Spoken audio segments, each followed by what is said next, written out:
Birinchi navbatda bu yerdan 9-darsga kirib olamiz, chunki biz hozir 9-darsdamiz. Siz 9-darsga oid bo'lgan kodlarni mana bu yerdan yuklab olishingiz zip ko'rinishida yoki bo'lmasa men bilan birgalikda barcha kodlarni yozib, strukturani yasab olishingiz ham mumkin. Keling biz 9-darsga kirib olamiz va yana aytaman, biz GitHub Bahror Soliyev Firebase Lessons Files nomli repozitoriyda biz buni video tagidan topasiz. Xo'sh, endi bizda source bor va source ichiga kirib olamiz. Barcha ma'lumotlar mana shu yerda mujassam. Endi biz xuddi shu fayllar va papkalarni birgalikda yasab chiqamiz. Buning uchun men VS Code'da bugungi darsimiz soni bo'yicha, ya'ni lesson 9, yarim o'zbekcha, yarim inglizcha so'z, lesson 9 nomli papka ochib olganman va biz terminalda bu yerdagi pass, misol ko'pchilik o'quvchilar adashib ketadi. Menda ham xuddi shunday chiqish kerakmi? Yo'q. Muhimi, men bu yerdagi papka va siz bu yerda endi Reactni o'rnatib olamiz. Siz bilan birgalikda npm create wait, ya'ni wait. Boshlang'ich papkalar va fayllar kelish uchun loyihaning nomini berishimiz kerak. Biz // qilib bu yerdan Reactni tanlab, JavaScriptni tanlaymiz. Bizga boshlang'ich papka va fayllar keladi. Clear qilib terminalni tozalab olamiz va keyingi npm install react router domni o'rnatamiz. Bu bizga sahifadan sahifaga o'tishni ancha osonlashtiradi va hozirgi paytda React Router domning 7-versiyasi chiqdi. Kerak bo'ladigan barcha narsalar 6-versiyada va 7-versiyada ham bor. Shuning uchun biz hozir 7-versiyaga qaramasdan shunchaki 6-versiyada nima bo'lsa shuni ishlatib ketamiz. Bu o'rnatyapti. O'rnatguncha biz bu yerdan source'ga kirib assets'ni o'chirib yuboramiz. Clean up qilyapmiz, ya'ni tozalab olyapmiz. App CSS'ni o'chirib olamiz. Bu yerda app.jsx ga kirib, tozalab, React Functional Component export qilib, boshlang'ich kodlarni yasab olaman. Tepada bizga import React kerak bo'lmaydi. Uni olib tashladim va bizda index CSS'ni tozalab olamiz va main.js ga o'tib strict mode'ni olamiz. Aynan sizda ushbu ko'rinishda chiqmasligi mumkin. Muhimi, appni tepasida va pastida o'rab turilgan ushbu qismni olib tashlaysiz, bo'ldi. Va birinchi qatordagi ushbu kodni ham olib tashlayman, chunki uni ishlatmayapmiz va main.js ham tozalab olindi. Bu yerda index CSS ulangan va app.jsx import bo'lgan. Hamda create root bu yerdan import bo'lyapti. X qilamiz va index CSS ga keling. Birinchi CSS larni olib kelamiz. Mana bu yerda index CSS bor. Kiraman. O'ng tomonda buni bosib, biroz kutamiz. Copy qilindi va o'tib bu yerga joylaymiz va saqlaymiz. Bu yerdagi CSS larni yo'l-yo'lakay tushuntirib ketaman har birini. Endi biz keling loyihani npm run dev qilib ishga tushirib qo'yamiz. Okay, localhost 5173 ta ishga tushdi. Mana bu app. Va endi sekin qolgan qismlarga o'tamiz. Ya'ni birinchi papkalarni ochib olamiz. Bizga components papkasi kerak bo'ladi. Undan keyin pages, sahifalar va albatta layouts. Componentsda biz birinchi navbar.module.css ochamiz. Module CSS haqida Reactda ancha gaplashganmiz. Agar mabodo bilmasangiz, qisqacha eslatib o'taman. Bu Reactda klasslar bir-biriga qo'shilib, bitta klass boshqa bir sahifada ham ishlatilgan bo'lsa, faqat boshqacharoq uslubda qo'shilib aralashib ketmasligini oldini oladi. Bu yerdan esa biz navbar.jsx ni ochamiz. Endi navbar.jsx ga import qilamiz style ni quyidagi ko'rinishda. Agar bu oddiy CSS bo'lganda edi, biz // misol uchun navbar.css qilib qutulgan bo'lardik. Lekin bu biroz boshqacharoq, ya'ni modul nomi bilan berilgan. Shuning uchun biz bu yerda styles qilib from navbar.module.css qilib olamiz. Demak, import qilinayotganda ushbu ko'rinishda olinadi va buning ichidagi har bir klass objektdan key olayotganga o'xshab olinadi. Buni yo'l-yo'lakay gaplashamiz. Pastda esa React Functional Component Export boshlang'ich komponentni funksiyasini yasab oldim. Yaxshi. Endi navbar bo'ldi. Keling navbardan chiqib ketamiz. CSS indeksdan ham chiqamiz va bu yerni yopib layoutni ochamiz. Hozircha faqat papkalarni ochib turibman. Bizda main layout.jsx layout to'g'ri yozdikmi? Main layout. Endi pagesga o'tamiz va oldin keling main layoutni ichini to'ldirib olamiz. React Functional Component Export va bu yerda React Router DOMdan import bo'ladi. Outlet albatta. Outlet ikkita o bo'ldi. Outlet va mana bu divni keling biz bo'sh fragmentga almashtiramiz va buni ichida main ochib, main ichida esa outlet ochamiz. Outletni bilamiz, agar bilmasangiz buni ham eslatib o'taman. Bu bizda bir korobka. Bizda home, about, contact pagelari aynan outlet o'rniga kelib tushadi va mainni to'ldiradi. Biz uni tepasida va pastida footerlarni, headerlarni joylashtirishimiz mumkin. Misol uchun biz bu yerda navbar ochdik. Keling, navbarni bu yerda import qilaman. U componentsdan kelyapti, shuning uchun components kommentariyasini berib qo'ydim. Navbar from o'zi olib kelib bermadi, auto import bo'lmadi va navbarni o'zimiz aytib olib kelamiz. Va bu yerda navbarni ishlatamiz endi. Bo'ldi, tayyor. Va agar sizga footer ham kerak bo'lsa, keyinchalik loyihani kattalashtirish uchun bemalol footerni ham bu yerga import qilsangiz bo'ladi. Men kommentariyada mayli footer deb yozib ketaman. Endi main layoutdan chiqamiz. Bu yerda pagesga kiramiz va pagesda birinchi pageimiz bu albatta home page bo'ladi va home page uchun biz yana modul alohida yozamiz. Bu yerda CSS va albatta endi home JSX ham bo'lishi kerak. Buni o'rniga import qilinadi. Styles. Import styles nomi bilan from home.module.css import qilinadi. Endi home ham tayyor va undan tashqari bizda aus.module.css, ya'ni ro'yxatdan o'tish uchun login hamda sign up pagelar bo'ladi. Aynan mana shu login JSX va bu yerda import styles import bo'ladi. Xo'sh, login.module.css. Loginni import qildik. Ausni. Bu yerdan ausni import qildik va endi bu yerda biz sign upni import qilamiz. Endi sign up ochamiz. Bu ro'yxatdan o'tish uchun va React Functional Component Export va bunda ham xuddi logindagidek bitta CSS import bo'ladi. Deyarli ikkalasi bir xil. Shuning uchun ikkalasiga bitta umumiy CSS yozib qo'ydik. Aus uchun aus bizda login hamda sign upga xizmat qiladi. Modul.css esa bu home.module.css esa home'ga xizmat qiladi. Endi bulardan chiqib turamiz. Birinchi ishimizni navbardan boshlaymiz. Navbarda modul CSS bor, shuning uchun men bu yerdaga o'tib componentsga kirib navbardan modul CSSni copy qilib olaman. Bu yerga joylab saqlaymiz va navbarga kirib ishimizni boshlaymiz. Birinchi bu yerda header va bunga class beraman. Birinchi barchasini yozib chiqamiz va undan so'ng klasslar nima vazifa bajarayotganini tahlil qilamiz. Styles.header buni ichida div va unda to'g'ridan to'g'ri container.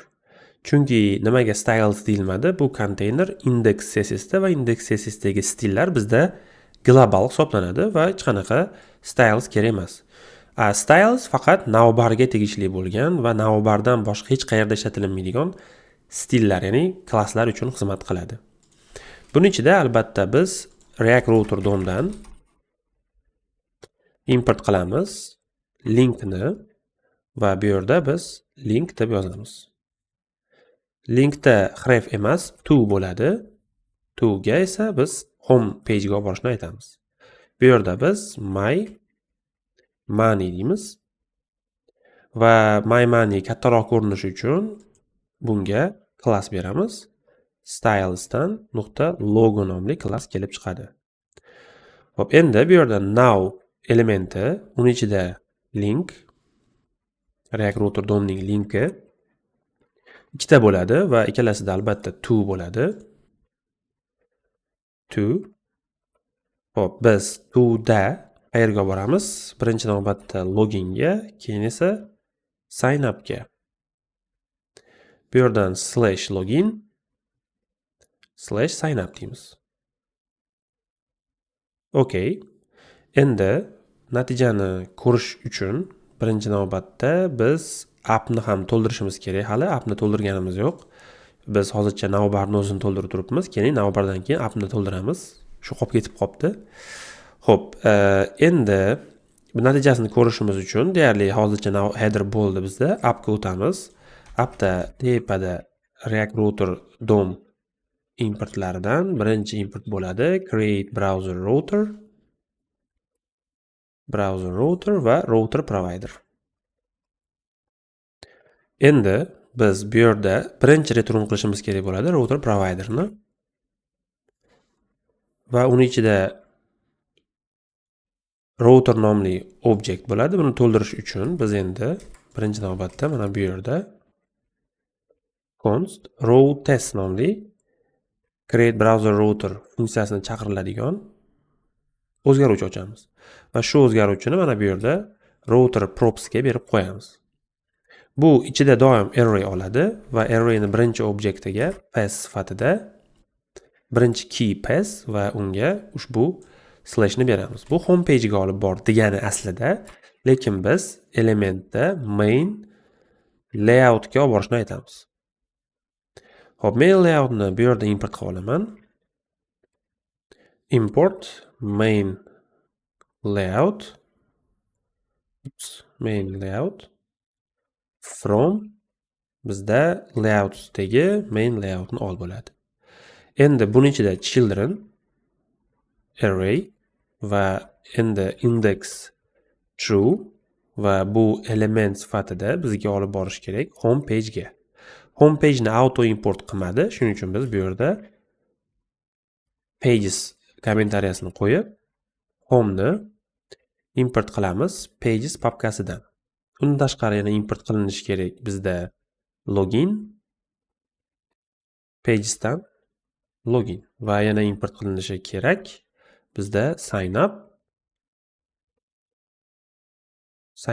Okey. Bu yerda object sifatida ochiladi. Endi bizda pass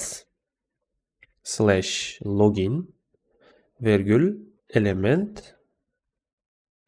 elementga esa loginni beramiz.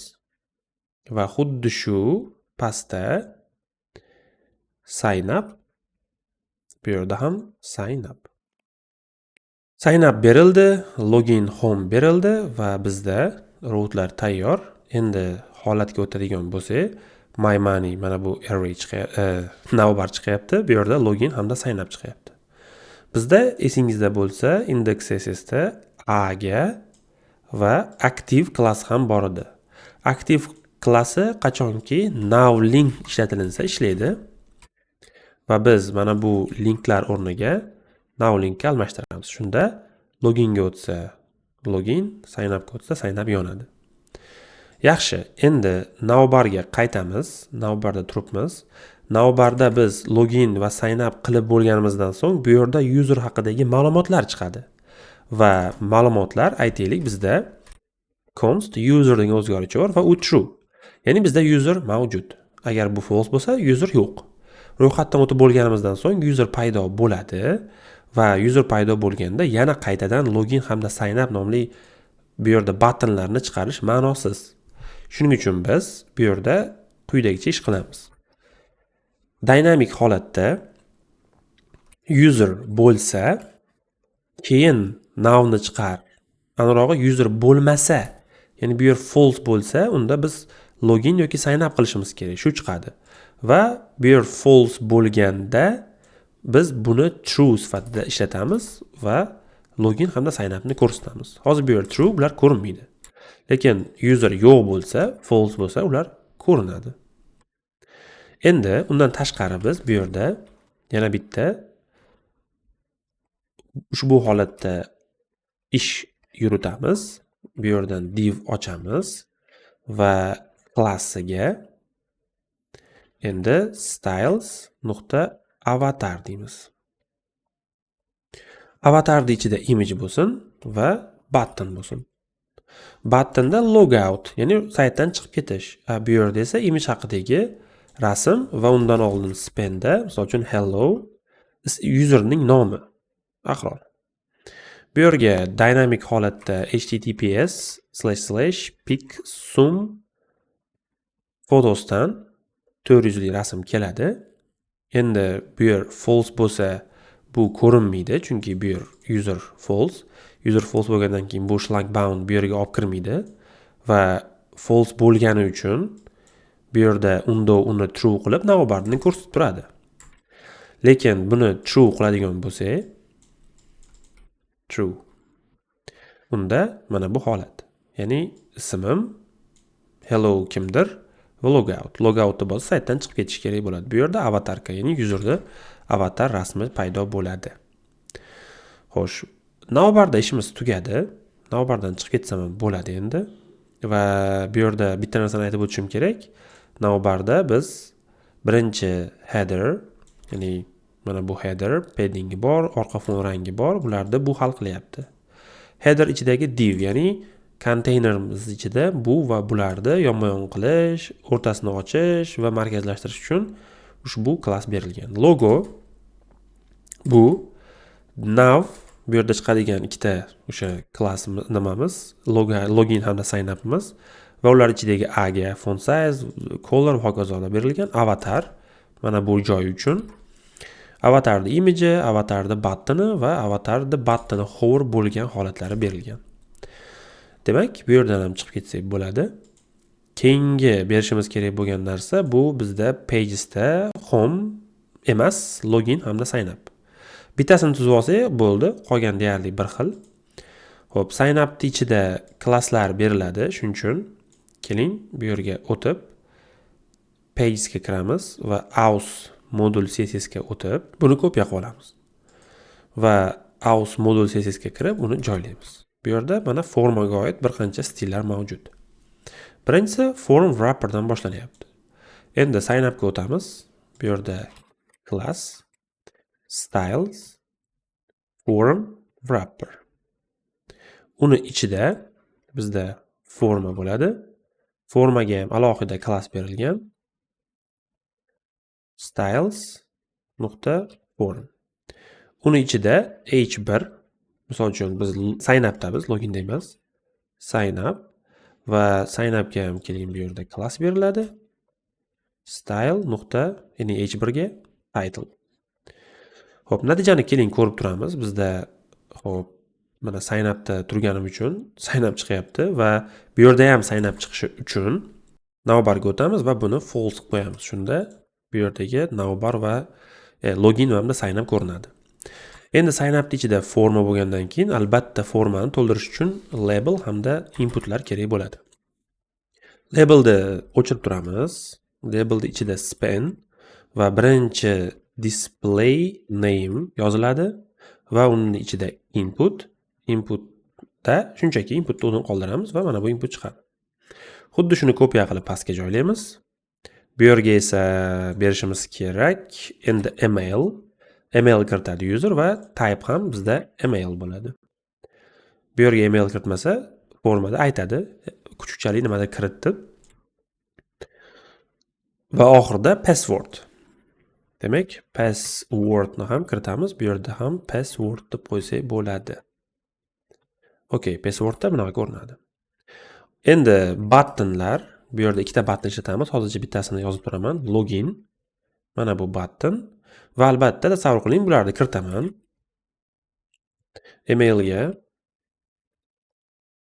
Email ham kiritib, endi loginni bosaman. Loginni bosganimda bu ro'yxatdan o'tish uchun bir necha sekund vaqt oladi va ya'ni kutib turamiz ro'yxatdan o'tishimizni. O'sha kutib turish jarayonida bu button qayta bosilmasligi va loading holatini ko'rsatib berish maqsadida biz quyidagicha ish qilamiz. Keling bu yerda bitta kont ochaman. Misol uchun loading. Aynan mana shu loadingda true deb turaman. Ya'ni hozir kutish jarayoni boshlandi. Kutish jarayoni boshlanganda biz login buttonini ko'rsatmasdan turishimiz kerak. Loadingni bundoq qilib yozib qo'yadigan bo'lsam, bu button ko'rinmasligi kerak. Hozir bizda ko'rinadi, chunki loading true va buni ko'rsatmasligi uchun uni oldiga undov qo'yamiz. Xuddi shu narsani pastga kopiya qilib, buni o'chirib, mana buni o'rniga loading 3 ta nuqta qo'yib qo'yaman. Mana bu holatda. Lekin bu button hozir bosilib ketadi. Mana bosilsa sahifa yangilanyapti. Bunaqa bo'lmasligi uchun birinchi disabled qo'yiladi. Disabledda to'g'ri bosib bo'lmayapti, lekin hoverlari va hokazolar ko'rinyapti. Bu odamni chalg'itishi mumkin. Shuning uchun biz bu yerda class styles nuqta disabled deb yozib qo'yamiz. Disabled bu o'sha bosib bo'lmaydigan holat mana. Bizda ishlamadi. Sababi stylesga o'taman. Bu yerda disabled boshqacharoq yozilgan bo'lishi mumkin. Disabled. Okey. Bu yerga qaytib, buni joylashgan bo'lsak, xato yozilgan ekan. Mana bu to'g'ri. Shuning uchun bu yerga o'tib, buni ham disabled deb yozib qo'yamiz. Bo'ldi. Endi buni bosib bo'lmaydi mana. Chunki disabledda cursor not allowed turibdi. Bu birinchi o'sha qizil chiqayotganning sababi va ikkinchi asosiy sabablardan biri bu sign upda disabled berib qo'yganmiz ushbu buttonga. Xo'p, xuddi shu narsa bizda loginda ham bo'ladi. Va keling buni almashtiraman. Endi bizda display name so'ralmaydi, password hamda email so'raladi, xolos. Va bu yerda let const farqi yo'q o'zi. Loading teng true deb qo'yamiz. True da bu, false desa bu ko'rinishda bo'ladi. Loginga o'tsak, bu ko'rinishda bo'ladi. Sign upda hozircha biz buni false qilganimizcha yo'q edi. Mana endi sign upda ham ko'rinadi. Ikkalasida ham login bo'lib qolibdi. E'tibor bering. Bunda login, bunda sign up bo'lish kerak. Xo'p, bu yerda sign up deymiz. Sign up ham tayyor. Okey. Login, sign up. Bu yer o'zgarmayapti. Sign upda yaxshi, loginda esa bu ham login bo'lish kerak. Shuning uchun loginga o'tib, bu yerda login qilib qo'yamiz. Endi hammasi bu yer ham, bu yer ham, bu yer ham, bu yer ham to'g'ri ishlayapti. Xo'p, yana bir marta tahlil qiladigan bo'lsak, bizda form wrapper bor. Bu margin top olgan, ya'ni tepadan biroz joy olgan. Display flex, justify content center, markazlashtirish. Forma esa display flex, flex direction column, ya'ni labellar, bular har biri label tag bo'lgan va width 280, ya'ni biroz o'sha qisqaroq masofada inputlarni ko'rsatganmiz.